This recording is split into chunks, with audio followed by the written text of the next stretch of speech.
Good evening and welcome to NUFC Matters with me, Steve Wraith. I've got a new panel tonight, a new panel of guests, one who you'll recognise and three new faces. So first of all, a big welcome to Sav, who was with us on Friday night with me and Neil and Steve, and of course Ian Mearns, who joins us every now and then on Friday. Sav, have you recovered from your debut on Friday? Just about. It was a good, I really enjoyed it. Yeah, well, that's good. Well, it's good to have you back on, and hopefully you'll be able to join us, each week with a different panel. And looking forward to tonight for one reason, because we have an all-female panel, and it's something which is a little bit different. Sav, I want to ask you first, though. A lot of noise on Twitter today from certain, I would say, well-known fans and well-known reporters. We've had Ben Jacobs and Luke Edwards in particular putting stuff out there today about the takeover. We're now going to get inundated with this, of course, because we've got no football. We're not got any football now until the 12th of September. What's your take on what we've seen today? Do you know, I've only had a really quick read through it because obviously I've been at work today. But from what I can see and from what I don't think there's any noise really coming out. And sometimes I've worked in with a newspaper. Sometimes you've got to fill pages with things. And this is how I feel about it sometimes, because you either get the really positive, like it's imminent. And then suddenly it will swing back and there'll be all these problems and it will all go really in depth with it. But it will chop and change. And sometimes I do think it's just to fill columns. That's my feeling on it anyway. Yeah, good stuff. Katie, welcome to the show. Little bit about yourself, first of all. Newcastle United. How long have you had to put up with the misery? Since '86. Wow, 86. Yeah. So I mean, yeah. How did what was your first game? Your favourite players, etc. Well, favourite player is Shiva. Yeah. I'm like obsessed with him. When I was younger, I was marrying him and everything. I didn't care about him. He was going to marry me. I was convinced by it. First game was at St James's Park, played West Brom. She were bag 2. So that was quite good. Probably say second would be Nobby. I don't think we've seen anyone as good as Nobby since then. Yeah. But originally from the North East, now living in Blackpool, so surrounded by Manchester United and Liverpool fans, which is fantastic.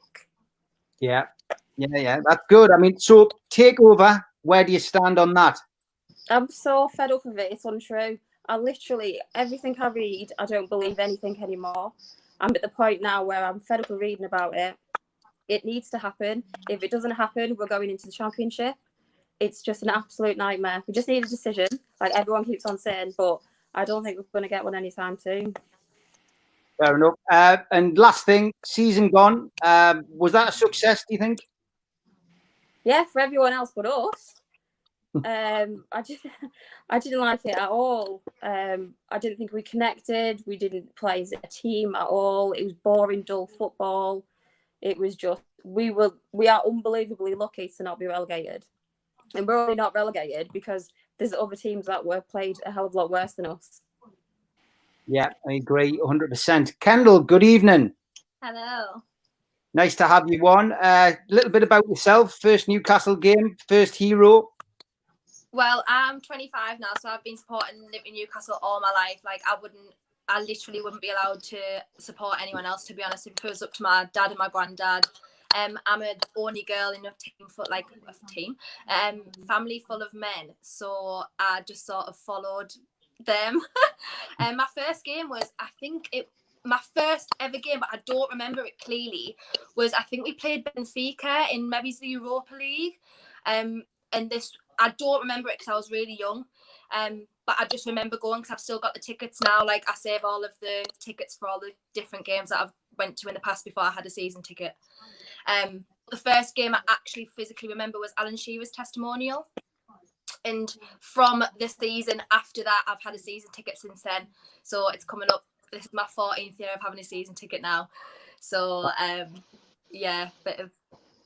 seen some ups and downs, let's put it that way. Great game, though. Shearer's testimonial. I was there. Fantastic game to be at. What a game if that was the first one you can remember. NUFC takeover dealing. It's been dragging on now since January, since some boffin sat at home and found the fact the company's house had made a few changes, and we've been through this maelstrom now for the last 4 months. How's it been for you, and what's your take on it? I just at the beginning, like, honestly, they could have said anything and I would have believed it, because like we just like that. It's like the hope with us as Newcastle fans, you just take it on board, even though you're always constantly let down. Like, I would have just believed it. But then obviously the article came out the other day, I think it was Ben Jacobs who said, oh, Messi's first on the list to sign. I was just thinking, like, I actually don't know if it's now a joke. Like, honestly, I don't know if it's just like a 4-month-long wind up, because it's either extremely positive or it's not happening. That's it, game over. Like, it's never happening again.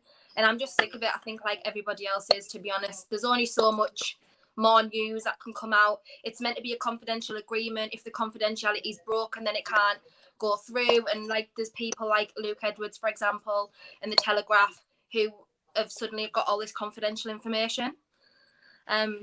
So I don't really understand how this can be like news. I sometimes think like no news is good news, because then obviously it's not rejected.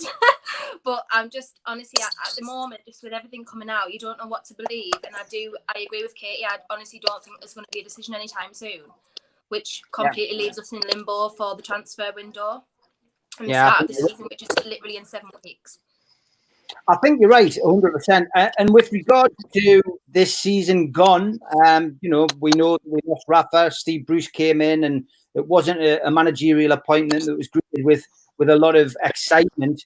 A lot of us expected a relegation battle this season, but we managed to stay up with plenty of games to spare. Was it a success, with everything that was going on around the club? If you want, I was going to say, if like the reality of the club, it's a success for us in the sort of climate that we're in at the moment. But as a club in general, where we should be, where we want to be as a club, it's not really a success. I mean, we're 13th, 14th, 15th every single year, pretty much. So, I mean, yes, it's a success because you're stable in a sense, which is sort of all right. But you want to progress. You don't want to be looking for 13th every year. But I think he's definitely sort of exceeded a lot of expectations, including mine. Because I think I did tweet when he got the job saying, "Oh, that's it, relegated by Christmas." That was it. Like, honestly, I like truly thought that. So he has obviously exceeded a lot of expectations, but he hasn't really took us to where we'd like to be. Yeah, thanks for that, Kendall. Samantha, good evening. Good evening. Thanks for coming on. First of all, just a little bit about your Newcastle United supporting days. What was your first game? Who were your first heroes at the club? Yeah, so a little bit different for me. I live in Northern Ireland in Belfast, so getting over to games is a little bit of a challenge. First game I went to see, we beat Everton 2-1. I think that was early 2000s. Very much like everyone else, Shearer was kind of my idol. Absolutely loved him. Loved Nobby as well, and had a soft spot for Nikos Dabizas. Probably the best game that I went to actually was one of the championship games where we beat Blackpool 4-1, and the atmosphere in the ground was just fantastic that day. Yeah, great stuff. It's always great to hear people's first games and favourite games and favourite players. And Shearer and Nobby Solano, certainly up there with the very best. So, same questions for you, just with regards to the takeover. First of all, obviously living across in Ireland, you don't have the saturation, I imagine, of an Evening Chronicle in your hand, but you're following it as avidly as we are online and of course on Twitter. What's your take been on it? Same as the girls had said, I was convinced when the story broke that, it was only a matter of time. I think it will go through. I think, the term geopolitical has been used a lot. I think that the Premier League are going to wring every single penny that they can out of it and every decision that they want in their favour. I think, interestingly, at the minute, there's been talk that the deal isn't structured in the way that they would like it to be. And potentially they would like to see maybe the Reuben brothers or Amanda Stavely having more ownership in terms of their percentage. I do see it happening. I just think it's really going to do harm to the club the longer they leave it. A balance of 35 million for a transfer kitty isn't enough to to stand still with other clubs investing, never mind move forward. So I think it's a really dangerous situation with a very average coach. Yeah, obviously this season, we have stayed up, and I've made a few stats public on the the last couple of night shows. I mean, and I know Supermax talked about it as well. 38 games, 38 goals. If you take away 2 of those games in particular, that takes off 7 goals, and I think that's 31 goals in 36 games. It's clear that we've struggled in that department, but somehow we've managed to stay up, and we stayed up with games to spare. So is it a success, Samantha, or did you expect a bit more? You always have to be thankful to stay in the league, but it's not enough. We can't. A Premier League football club doesn't play the game within their own half. We spent £80 million on forward players who have to come to the 18-yard box to get the ball to try and build an attack. So staying in the league is good, but the quality of football is not good enough, and the picture for the future in terms of players coming through and getting those chances is bleak. Yeah, very bleak indeed, and obviously we're getting inundated with messages, and a lot of people having their say. 40 says the whole process has been far from confidential. They've given more time to people who are against the takeover. They don't give about people who want the takeover to happen, which is a fair comment. But yeah, I mean, I think a lot of people have said, and I've put out a long-winded tweet tonight, just essentially trying to express where I'm at. A lot of people have been asking about, am I confident? I've been confident from the start. I don't believe that, this group of people would have gone into this particular deal without, getting everything in place and, looking at the potential pitfalls. And I do believe that it will go through. I agree with Samantha. But it's going to be such a long process. And I do feel that that's where we're at now, that this is going to drag on through the summer. And of course, the transfer window is open. And we are going to be standing still. Sav, the transfer budget that Samantha's talking about there is one that's been well reported by the media now. 35 million. And of course, Steve Bruce on Friday, essentially said that was the figure which had been agreed. However, it might need to be revised because the season ticket money isn't coming in. So, it could actually be less than 35 million. And I mean, with clubs coming up from the Championship, will no doubt be spending, 6-figure sums, maybe £100 million, to try and stay in the Premier League. Is 35 million enough for Newcastle to be spending this summer? Well, no, it's not really. I think we need a whole sort of squad rehaul, to be fair. And unless we sell some better players, we're not going to have the money to sort of revamp the squad. So it'll look like if we only have sort of budget, that we'll be going with a similar sort of level squad for next season. But then again, we haven't had a lot more than that to spend previous seasons. So is it going to be same old for next season? Probably, if nothing else happens. I don't think it's fair that we've been left in this sort of limbo. Yeah, I mean, Dan Mills made the point there. For me, the Premier League's not protecting one of its own clubs. We seem to be on repeat again. The takeover is off today. Then tomorrow will be linked to Ronaldo, Messi, etc., which is exactly what you said, Kendall. We've been linked with big name players, and then the next day it's off. It's mental torture, really, for Newcastle fans. It is, yeah. And then they had the cheek to put that absolute tone-deaf tweet out earlier on about they've partnered with mental health matters and things like that. And then they just literally dragging all the fans, all the Newcastle fans, through the mud with this whole thing. And I just think that he is right what he's saying there. Dan Milne's obviously right. They're not protecting one of their clubs. They haven't got. Obviously, I know it's a legal process. That's what it is. And we can't obviously sort of influence that any other way. But at the same time, as I mentioned as well, they've got to consider that we're now in the transfer window and we're only 7 weeks away from the start of next season. And we're stuck in limbo again. I mean, as a club, as fans. So it's just a bit of a nightmare, really. It's a total nightmare situation. It is, yeah. And I mean, Katie, as I said, £35 million. I mean, we spent 40 million on Joe Linton last summer. I mean, what do we expect to get for that? We bid for a midfielder in January when it was clear we needed a striker, and we bid 37 million allegedly for him. Yet that person decided to knock us back. I mean, it's not going to buy someone's right boot, is it? No, but we're basically going to be shopping for players that are in the Championship or been relegated. So what's that going to do for next season? We're basically going to have a team of players that are perfect for the Championship, not for the Prem at all. Yeah. There's no way we can get anyone with that money. Yeah, and as you say, there'll be people coming up as well, Katie, who will be spending vast amounts of money just to stay up. Yeah, you've got all of the, literally, you have the ones fighting to get back in, the ones fighting to prove themselves that they've made it in. They're literally going to be throwing money left, right, and centre, and we're literally going to be sat there watching, waiting, and it's just like, what do we do now? And it's going to be repeating itself. So they need to come out and say something. They need to just say something to us, because they're not saying anything.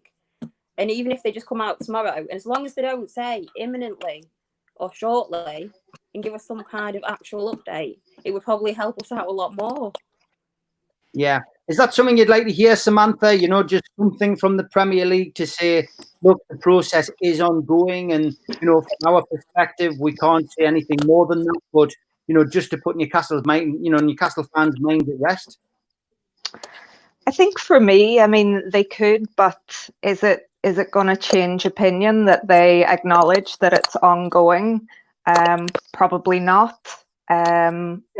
We need a timeline, or, you know, we need some kind of an understanding if it is going to be approved, but it will take time.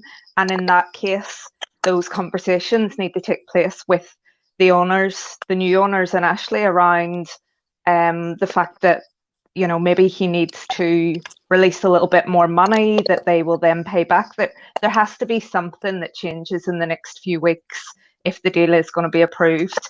I understand the financial pressures from the economy at the minute, but if Ashley's going to continue to be owner, he's going to jeopardize his asset again, which he's done on 2 previous occasions, and he will lose money. So, I mean, I'm bored of this stick or twist game that he seems to play. I don't think it's needed again, and I think there needs to be a serious conversation about how we can move the club forward, even in the case that the takeover takes a little bit longer. Sav, Christopher mentions here that, you know, he obviously sees Luke and Jason's articles on the Telegraph, and one of the main sticking points, according to them, is that, you know, it's the role of Mohammed bin Salman casting a shadow over PIF.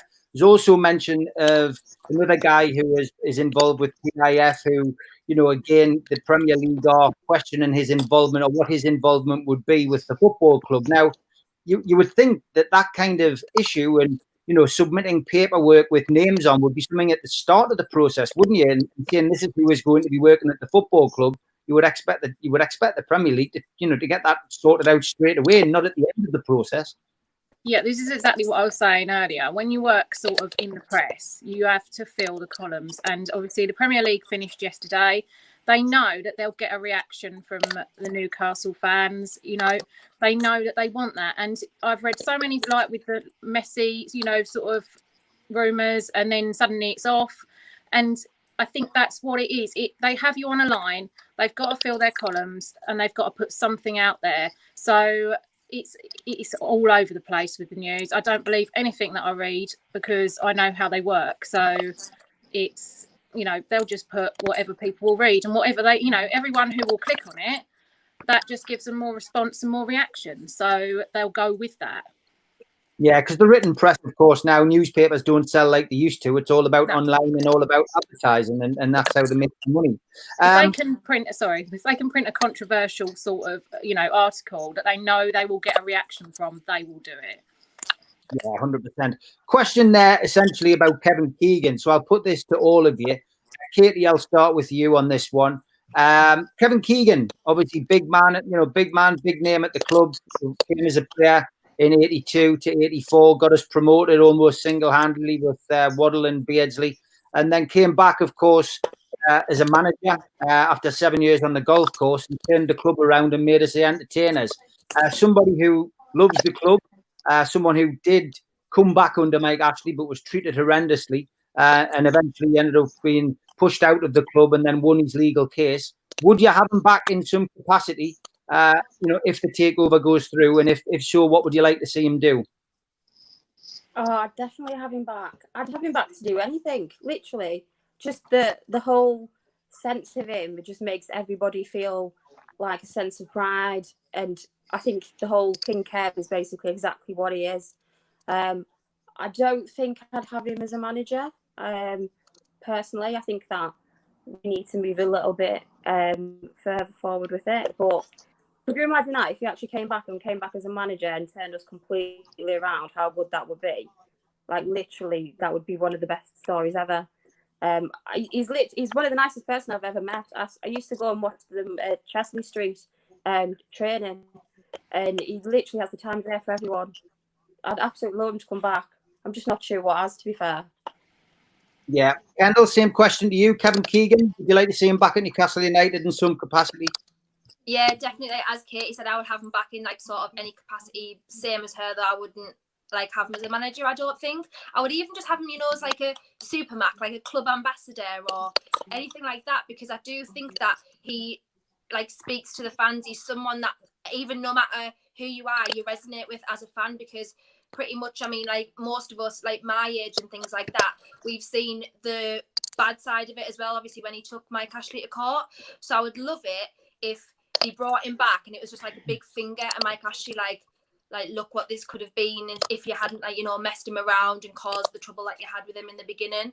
And if obviously there is going to be a takeover, for the new owners to bring him on board would be already a great first thing to do with the fans, and he would already get off on the right foot. So I think it would be a great thing to do, definitely. Before I come to you, Sam, just want to congratulate Jurgen Klopp. He's been named League Manager Association Manager of the Year. I don't think anybody can argue with that. Unlucky Steve Bruce. That's all I've got to say. Samantha, to you, Kevin Keegan, who was a great manager. Would you like to see him back at the club in some capacity? Absolutely. Same sentiments as Katie and Kendall. I mean, he should be in as an ambassador. So many of the greats and the passionate people that support the club have been alienated, that we need to kind of rebuild the brand and get that passion back again. And I would certainly have him back in a heartbeat. Sav, same to you. Yeah, completely. I mean, you know, he was in the glory years when we was doing really well. And then I felt that his second stint was really sad because it was so tarnished by sort of Ashley's overbearing. And then, you know, I read an article where he sneaked into the ground in disguise, you know, and it is really quite, you know, I'd have him back in a heartbeat. Yeah, good stuff. Peter Robson asks a question to you all. He says, what can be done to get ladies football a higher profile? Personally, I love all football and we need to see it more on our television. Sav, start this one with you. What can be done to get ladies football a higher profile, do you think? It's already come from, you know, from the doldrums. I remember being on a program on ITV about 25 years ago, sitting next to the ladies football team, which eventually did become Newcastle United Football Club's team. They were called Cowgate Kestrels. And I think they used to get a crowd of about 6 or 7. And I dug out this videotape the other day, and I was actually supportive of women's football at that time. And I said, I think it'll be, you know, as big as the man's game. I said, it'll take some time. And people were laughing at us in the audience, and I was sitting alongside a couple of guys who were just thinking I was off my rocker. But I proved to be right. But it still needs a bit of a boost, doesn't it? What can be done, do you think? I mean, it has come an awful long way from where it used to be, but I think there needs to be sort of a change in the times. It's like Formula One. You don't have any female Formula One drivers. And, you know, I think football's ahead of that, to be honest. I mean, I don't really know. I don't really know how you change it. There needs to be a change in the view on women, for me. I mean, I'm not a feminist, but I do feel that slightly we still lag behind men an awful lot. And, you know, that needs to be changed. I feel that we're all equal. You know, same as fans, we're all equal. It does need to be, you know, brought that way. Yeah. Samantha, is it, you know, do you get much chance to see any coverage over there? What's it like in Ireland for female football? Yeah, I think, you know, it's a little behind the times, but you know, at grassroots level, there is a lot more conversation around, you know, having that equality, making sure that people understand that there's no stigma attached to wanting to play football when you're a kid.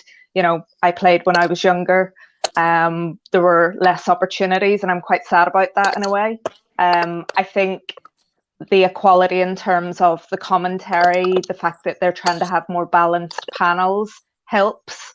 The fact that they now show some matches and there's more of a conversation, it's more engaging, but you know, the visibility needs to continue, and kind of as Sav said, you know, the girls need to be afforded the same respect as the men's game, and that's the only way that it'll keep progressing and ultimately get the money behind it.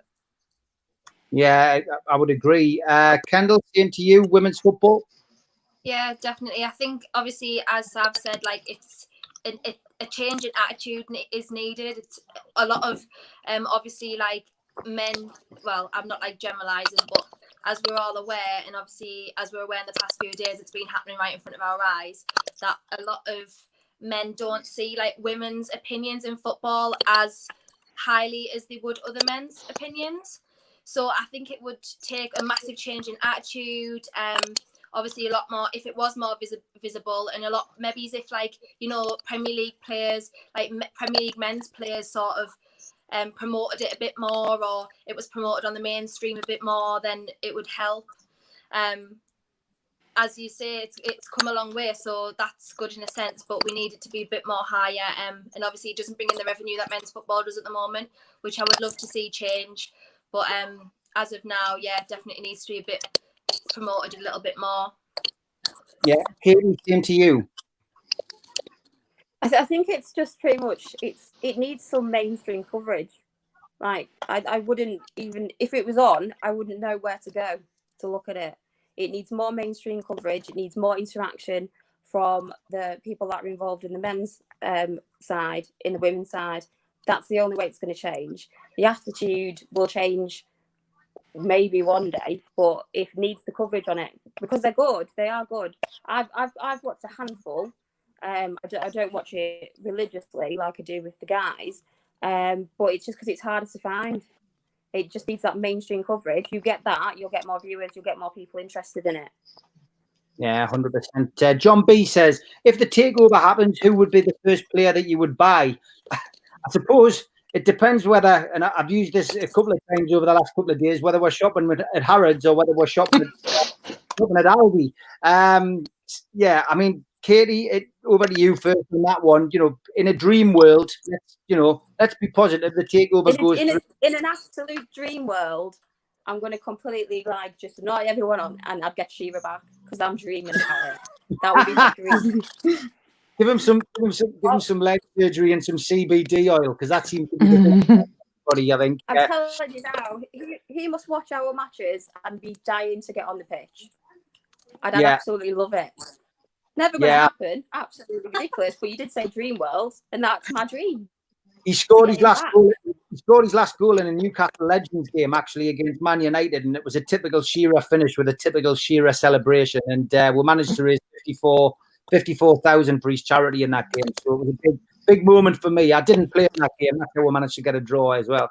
And Kendall, what about you? Dream? Who would you like to see? I mean, you know, if we've got the budget, let's forget about 35 million. That's not going to get you much. If we've got a budget, Dream World, Mbappe, that's who I would have. Yeah. I'd love to see Mbappe in the Newcastle shirt. That would be my absolute dream. If we're being a bit more realistic, I would love to sign someone like, I mean, this probably doesn't seem like very like reaching for the stars, but I would like to sign someone like Danny Ings, because like I think like you've definitely got proven goals there, and he's obviously very well ingrained in the Premier League, so it just depends on how realistic we're talking.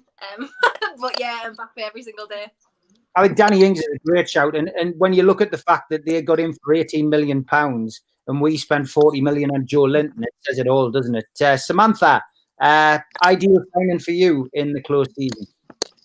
Yeah, I think Danny Ings is a great shout, and I've tweeted a lot about kind of our ideal striker being someone that knows the league, and he's just, he's so great.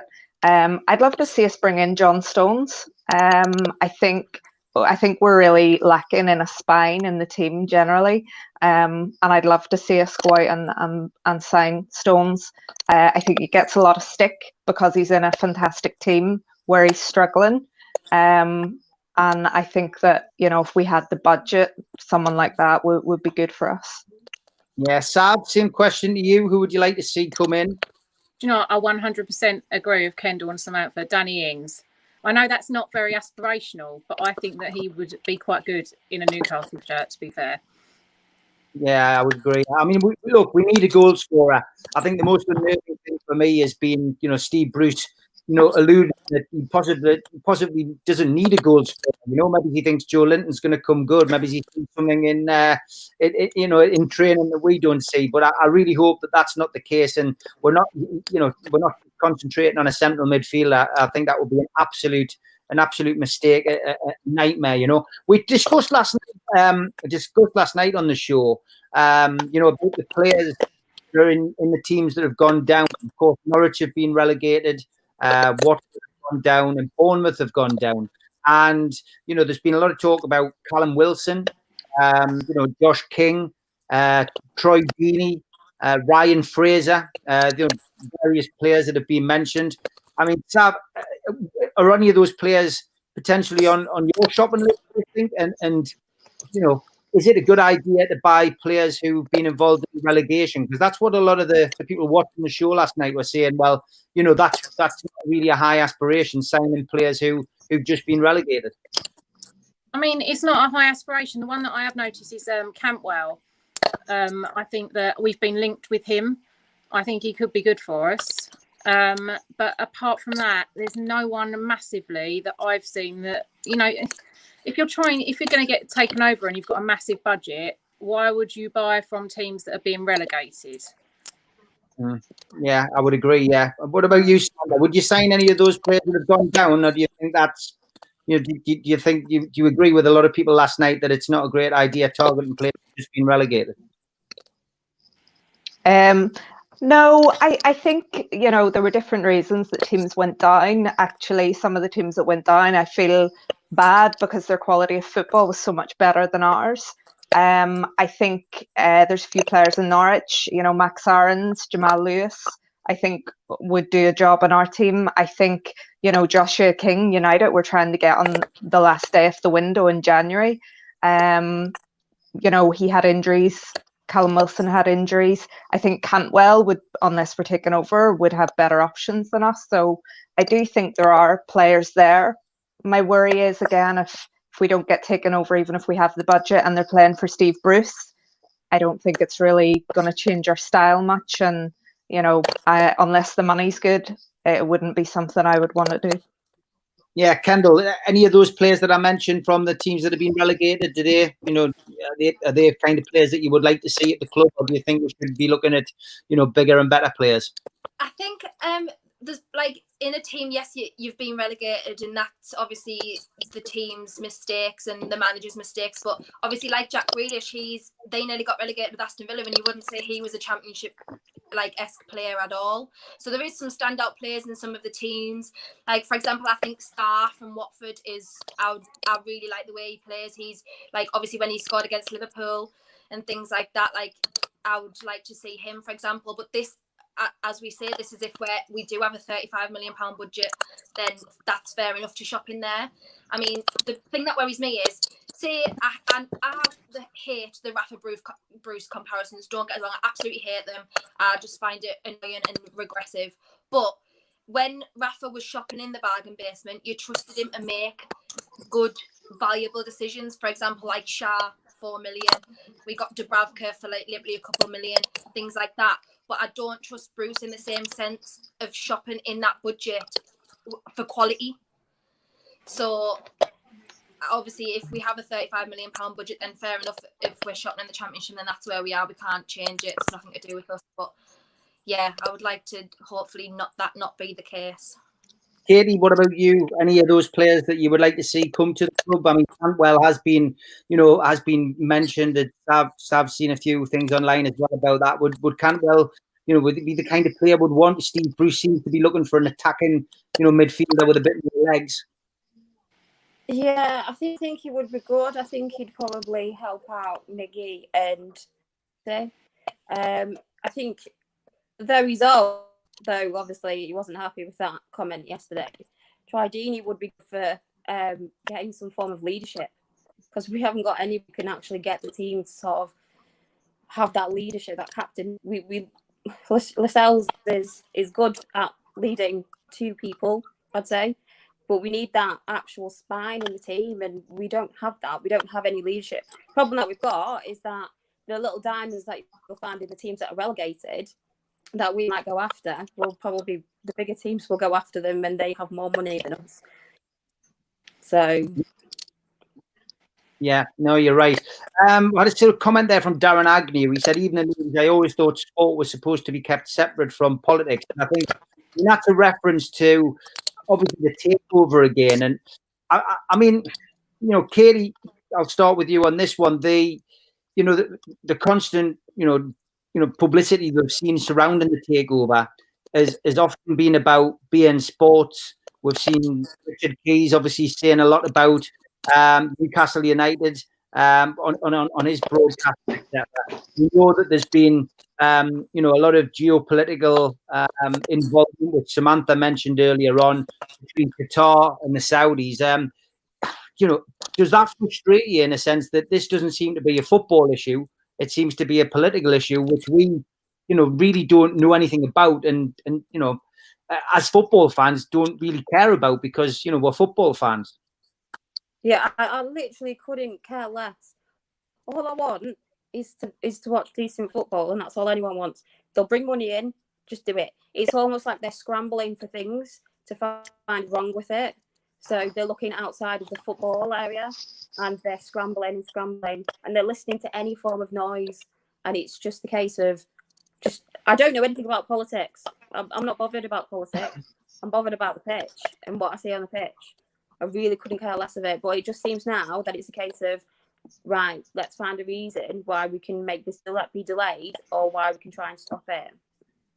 Yeah, I think, Kendall, it's been one thing after another. We've had various letters going in. It started with Amnesty International. Then we all had sympathy with the Khashoggi situation, but then we had that. And then we had the Qataris and beIN Sports and piracy. It just seems to be ongoing, doesn't it? It just seems to be one thing after another. It almost feels, as a Newcastle fan, that somebody somewhere doesn't want this to go through because it's Newcastle United. Well, yeah, that honestly, I think a lot of people can be forgiven for thinking that, and as well, I feel like a lot of obviously journalists who are negative about the takeover and other rival fans and things, they want us as fans to be human rights experts, and I don't think that's fair, because that's not our area of expertise, and this is where the line is being blurred, because as fans we should just be excited about a takeover, but we're not even given that sort of chance to be excited, because there's constantly human rights issues, constantly piracy issues, constantly obviously with the Jamal Khashoggi thing, and it's just, we can't even be excited for it because they're expecting us to have these legal opinions on these things, and I don't think it's fair for us to expect us to do that as fans. Yeah, Samantha, it is dragging on, and you mentioned it earlier on about the geopolitics. I mean, I've got to be honest, before this takeover started, I knew very little about the Qataris and the Saudi issue. I knew very little about it. It's not something that I watch, and study, unless it involves, our country on a regular basis. And yet it seems it's easier nowadays to sign deals for arms, than it is to sign a league club over to Saudi Arabia. Absolutely. You look at the fact that the government have dealings with Saudi, and then you look at that being compared to the Newcastle fans' reactions to this takeover, and we don't care. We do care, but they're completely separate issues. And the longer that the takeover rumbles on, the more opportunity it gives for these issues to come up, for letters to be written, for newspaper articles to be published. I mean, one of the journalists that I had to mute on Twitter was Miguel Delaney, because, yes, I understand he's just doing his job, but I couldn't read any more of his articles or the comments that were being attached to them, because the fans are getting very riled up, and football's over now, the takeover is still going on, and people have more time in their hands, and Twitter becomes very toxic at that time. So, I think they just need to make a decision either way. I don't feel like they have an appetite to decline it, but the longer it rumbles on, the more impact that it has on the club and the supporters, and that might not matter to them, but it should matter to a lot of other people. A big welcome to you, Laura. I'm going to come to you in a Hi, second. you're right. Yeah, don't worry. We knew you were going to be late because you had to wait. We're going to come to you in a second. Sav, just want to finish up with you on that that geopolitical question. What's your views on politics and football and how it's affecting the takeover? Do you know, it's like you said earlier, I don't think that they wouldn't have done this preparation before they went through with the takeover. And I feel like they'll solve the problem. You see that Saudi are making changes, but then there'll be another problem. And it seems, I mean, it's now saying it's stalled indefinitely. No one said that the takeover has fallen through. So, I mean, is it going to be a case of if they make all the changes, then it will go through? Or, is it completely indefinitely and that's it? No one, they're not really saying anything. And I can kind of get it because it's sort of a legal issue. But it's really frustrating as a fan to watch that going on, especially with the news articles coming out and, you're reading different things. It is really frustrating. And like you said, with the Premier League bringing out that tweet today, which I did see about mental health, some people it has really affected and it's not right. Yeah, we're going to come to that in a little bit. I'm going to introduce Laura first. Good evening, Laura. Hiya, you're right. Yeah, sorry I'm late. Thanks for coming on. Just a little bit ago, we asked the same question as I asked the other lady when they came on. When did you first start supporting Newcastle? What was your first game, and who were your first heroes? Mine, I've kind of always been around it because my dad was such a big Newcastle fan, so he always, but I think my first matches must have been, I remember standing in Old Gallagher. Yeah. I think I was talking to my dad about it earlier. I think it must have been about 11 or something like that. Yeah. I just remember I used to stand there, all the noise was above your head, and it was just. And I think about back to players. I think probably the first player that I can remember is Andy Cole, because we just signed him, and I remember people talking, "Oh, he looks all right. He might do a good job for us." So, which he obviously did. So, yeah. Yeah, no, good stuff. I'm going to ask Phil Davison's question before I get to the next issue, which I really wanted to cover tonight. We did talk about it before we came on air. First of all, though, Phil Davison wants to know the question all the guests get on NUFC Matters: what cans will the girls be drinking when we win the lottery? I think when the takeover goes through. Now we put a little wager, Samantha, that you'll be drinking Guinness. Well, I think he's stereotyping you because of your connections here. So Sam, I'll start with you. Will you be on the Guinness? I don't like Guinness, but they do a lager called Hop House, so I'll have a can of Hop House instead. A can of Hop House. I think it's sacrilege in Ireland to have Guinness in a can anyway, isn't it? Absolutely. Exactly. Sam, what cans will you be on? I think I touched on this last time. I don't really drink cans. I'm a vodka drinker. That's so right. I'll definitely be on the vodka. You'll be on the vodka. Laura? Me, I would say I don't drink cans, but I'm not the vodka. I've just got kids. So I'm stuck on the pop. On the pop. There'll be an energy for you then if you've got the kids. Kendall? Forget about the cans, it'll be champagne for me because I'll be absolutely glad that it's over. I'll be going around the shop. To be fair, I live in a village, so they probably don't sell champagne in the shop, so I'll have to just go and get Lambrini or something. But the closest thing to champagne, I'll be there straight for it. I think the last time I drank Lambrini was in a graveyard when I was 15, but that's a different story for a different podcast. Katie, you're doing Lee Clark tonight. I've seen you on the Rosie, I think, are you? No, I'm being posh. It's Copperberg. Oh, it's Copperberg. Before the show.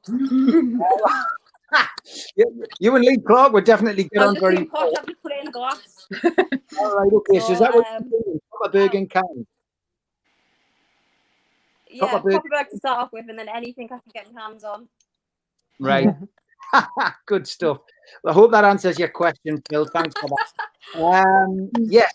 Obviously, what we're talking about beforehand, and the reason that the idea of this show came about was just some of the trolling that we've seen online recently. And as I've covered it a few times on different shows and podcasts about, Twitter in particular can be quite a nasty playground. I think we all understand it.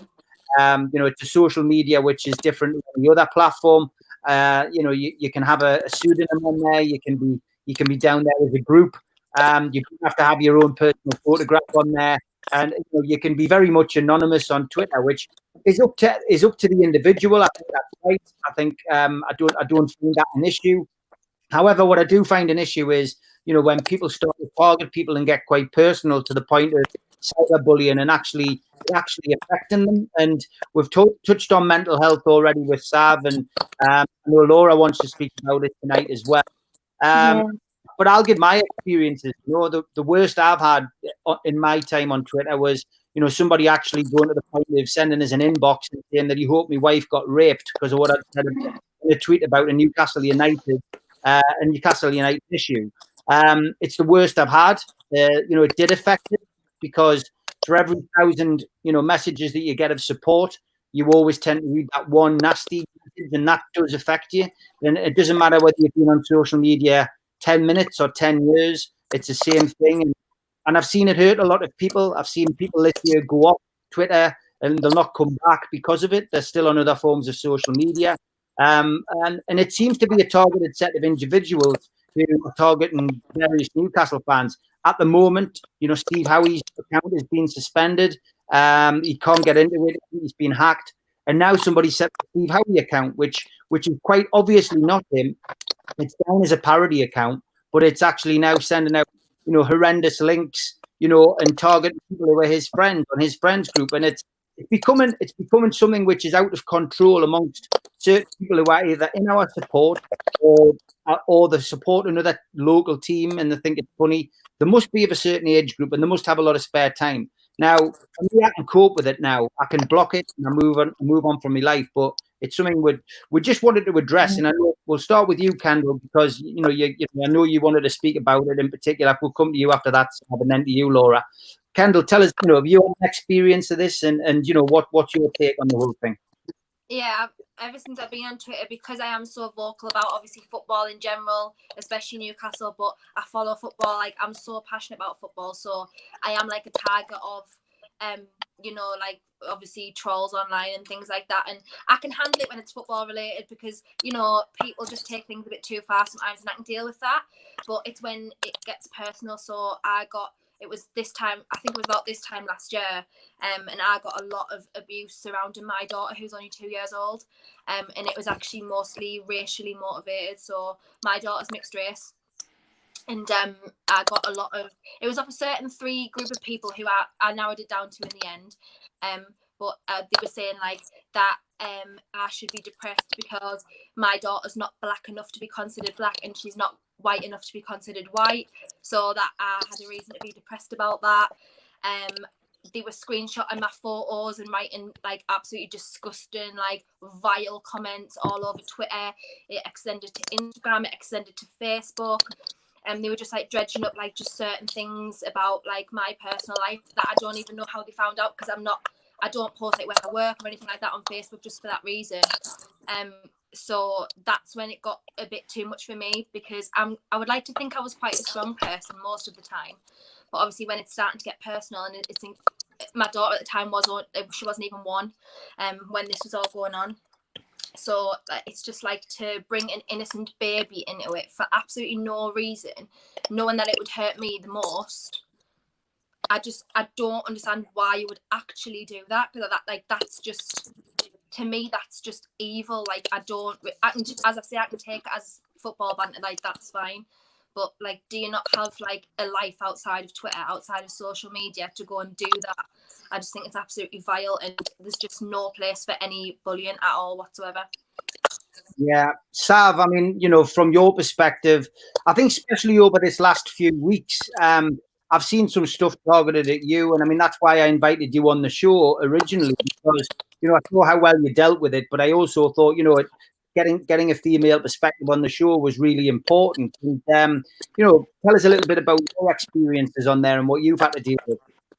Do you know what, when I first came on, you know, actually for the first little while everyone was really lovely and I didn't have a problem, and then all of a sudden these digs would start coming in that I was secretly a man, which, to be fair, I didn't really, you know, that would make a difference anyway, to my opinion, even if I was a man. But you know, and then you feel a bit like, actually, I've got to prove myself. And I've got to admit, last week when I came on the show, I'd had a couple of drinks because I was so nervous about coming on. I just felt that I had to silence people because it was getting sort of quite personal. And, you know, since that, it's escalated. Now now that I'm obviously not a man, people have got to say something different. And, you know, I've seen some quite disturbing stuff. Luckily, most of it's blocked. So I think they're actually wasting their time because I can't actually see it anymore. But, you know, I will say for everyone that's like that, the inboxes that I've had the past couple of days, and Katie, obviously I've spoken to you as well. And, you know, it's quite humbling that people are there. You know, I came off of Twitter today, not because I was having some sort of mental breakdown. I just think that sometimes you've got to put self-care first, have a break. I've been on there a lot because obviously the football's been on. I thought today, just have a day off, you know, have a bit of a chill out and then come back into it. It's not very nice. I don't understand why people do it, you know, and hopefully people will move on at some point. Yeah, well said. And yeah, I've had to do that during this whole process as well because it just becomes too much. And I've never had to do that on social media, but I just genuinely took 2 weeks with, you know, different stages because it does just become too much. And, you know, you then get accused of looking for sympathy or looking for a reaction. But, you know, it's best just to switch off your notifications and walk away. Laura, you again have had this kind of situation. We wanted to talk about mental health a little bit with you as well. Which is what so give us your views on the Twitter thing first, and then let's talk a little bit about the mental health issue. I mean, the whole trolls thing. I mean, to be honest, this is really, really out of my comfort zone. I don't like putting myself out there at all, really. So most of my social media is like Facebook and Instagram is like stuck to just family and friends. So it's like kind of a safe space there where I'd share like pictures of my kids and stuff. Whereas I feel a little bit more nervous writing anything on Twitter, really, because you just don't know who's going to pick up on something. And it's just like, I think people don't really think about the person who's at the other end of it, really. I mean, Sam Maximan's posted something the other day. I think it was like a video that Anastasia, the American politician, posted. Yeah. And then I said something positive about how she was such an inspiring woman. And then someone, I don't want to, but they just wrote like twat on it underneath about it. And I was like, right, you can either argue back with them or like get personal and insult them. But I just like commented, I was like, oh, why do you think that? And then it kind of led to just like a discussion with him. And like at the end, he was just like, oh yeah, I see your point, but I guess you're just going to have to agree to disagree. And I think, so although like your first instinct sometimes is just to attack back, I think if you call people out on it sometimes and just say, why are you saying that? Or like kind of put the personal in there, like there's actually a person at the end of this that you're writing it about, just to try and make them think of it. Yeah. I mean, obviously it doesn't work with some people because some people are just wrong-uns, but yeah. I don't think there's just no accountability with it. I think they just sometimes just do it without thinking, and when they do actually take the time to think about it, sometimes they can like talk themselves down and come round a bit. But before you came on, we were all talking about the mental health issues that the Takeover caused. Again, something I've been criticised about on Twitter for saying that it is causing mental health issues, but I believe it is. I've had no less than 100 people contact me over the space of 4 months, essentially saying, this is affecting my mental welfare. I'm off work. Some people have been sacked. Some of them are furloughed. Some people have lost people to COVID. But in amongst all of this, you've got the ongoing stress of a takeover of your football club, where you're either going to be the richest team in the world, or you're going to have to put up with Mike Ashley for another 12 months and Steve Bruce's football. It's a nightmare situation for a lot of people. And I mean, have you seen that kind of situation develop? I mean, I think it's just like, obviously we live in such uncertain times, and just the one constant through everyone's life, like the fans, has been Newcastle. It's always been there. It's abundant. So you've got like all this craziness happening around you, and then there's always been you always go to a match on a Saturday. like people have their routine, and then to have that taken away from them with the whole COVID thing, and then on top of that, there's just the uncertainty of like no one has any idea what's going to be happening, and I think it's just that. So you haven't really got anything to steady it. Everything's just so crazy at the minute, and I mean it's much deep. It goes much deeper than football. I mean the Northeast always been at like not always at the bottom of the pile when thought about, and this just seems to be like Newcastle just getting used again, just as to further other people's agendas, and it's not fair. I don't think it would happen anywhere else, but yeah, and it just seems it's kind of all luck, really. Yeah, it's just like if it was going to happen to any club, it would be us. We're just hoping that it'll all work out in the end, and just it seems to be quite the fans seem to be really supportive to each other, I think, as well. Obviously you've got the odd trolls, but people, like I've read someone today saying that they were struggling, and then following that there was a lot of positivity, a lot of help and advice going to them. Yeah, well, that's good. It's good to hear. There is some positivity out there. Samantha, again, I know you're quite active on Twitter amongst the support, and it is a mental issue, really, because people live and breathe Newcastle United. Absolutely. I mean, football's supposed to be an enjoyable sport. Your club's supposed to be your escape from reality. It's been 13 years of austerity. We've just gone through some plastic football so that the season could restart, and people are kind of holding on to the hope that finally Mike Ashley said, right, I'm going to go. That should be cause for celebration. The Northeast suffering. A few of the other clubs are having struggles as well. We don't want to go into those, but we're now in a situation where something that should be positives become a long drawn out saga. We've got fans feeling the pinch of that being supportive to each other, others arguing with each other with no end in sight. So that escape that you had is not there anymore, and for a lot of people that's they're trying to find something to replace that with, and it's difficult. Yeah, Katie, it has been a stressful time for everybody, with the pandemic and COVID, but to have a takeover running, simultaneously with that, it's been painful for people, and it might not feel as if you've been affected by it, but I'm sure you have as well, But it's horrible. I'm obviously further out of it because I don't live in the Northeast anymore, but it's literally just draining. We've literally had to deal with the constant Mike Ashley, I'm going to sell for Christ knows how long, and the boring, mundane football, the digs from every other team, and it's just like you get a glimmer of hope and you cling on to it. And I've never, obviously down here, there's loads of different people that support different fans, and I've never come across really anyone that's more passionate than a Newcastle fan. And it's just literally just so tiring, constantly waiting, listening to things, trying to know what's the truth, trying to know what's not the truth, and it's just draining. I feel sorry.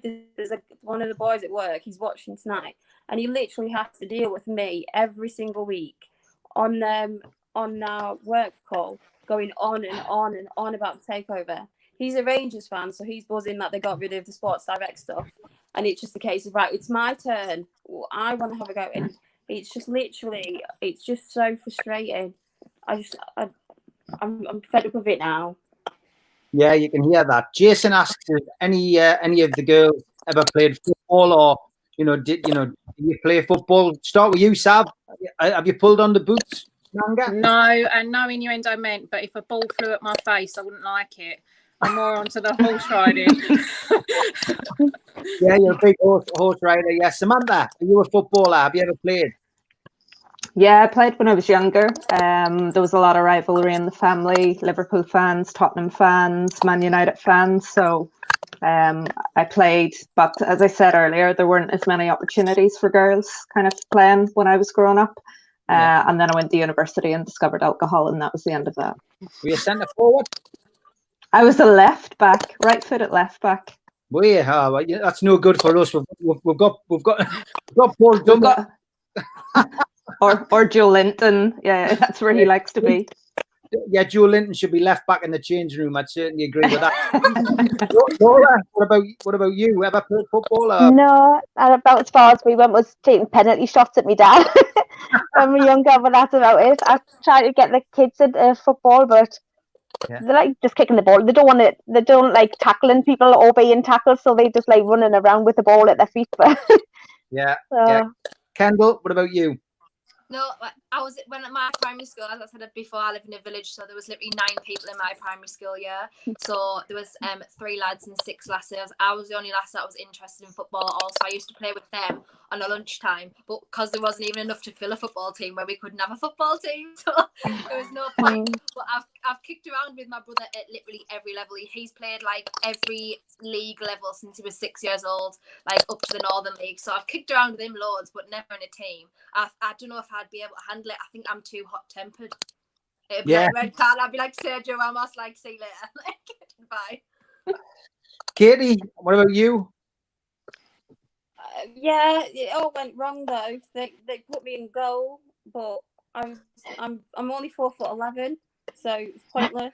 And then I used to play every single weekend when I lived in Spenny in the northeast. But as soon as I moved down here, went to an all-girls school, demanded them to get a football team, and then realised just how bad I was at football, and ran away. Brilliant, great stuff. Look, we're getting a lot of messages like this. Dave Avery, great show tonight. Cheers, ladies, and Steve, of course. Thank you, Jason. Nearly 380 viewers tonight, amazing. Hit the like button, people, which is nice. John Allen says, great show as always. Stay positive on the takeover. None of the people involved have commented yet. If it was a flat no, we would have already known. It will happen already. It would have happened already. Dave Harrison says, fantastic show tonight, Steve. You must have the ladies back on. And yeah, I mean, I'm going to leave it up to you, girls, because to be honest, we had a discussion beforehand, and I'd love to have you back on. And I think a Monday night would be good for me. And if it's up, if you're up for it and you want to come back on, I think next week we're looking at doing season reviews and stuff like that. So if you'd like to come on, we could talk about various things. And look, the takeover is going to be running, I think. So I don't think we're ever going to. We struggle for content. So if you're up for coming back on next week, I'd be more than happy to have you on. Love that. Sounds good. Yeah, brilliant. Yeah, good stuff. Excellent. Well, that's the end of the show tonight. I've got Liam Kennedy from the Shields Gazette on tomorrow. I noticed a lot of people asking us about Liam Kennedy's quote tonight, asking how does he know so much about the takeover. Yes, Liam Kennedy will be joining me 6 till 7 tomorrow. And we will be back on Wednesday night as well. But the guest is going to be confirmed for Wednesday. And I've got Peter Jackson from he was played in 1985 in Newcastle United. He's coming on Thursday. But for now, Katie, Kendall, Laura, Samantha, and Sav, thanks very much for coming on. Sav, look forward to seeing you on Friday night with Neil and Steve. If you're up for that, that would be great. But thanks for coming on, ladies. Have a good night, and I'll see you all next Monday. Thank you. Night, guys. Thanks. Bye.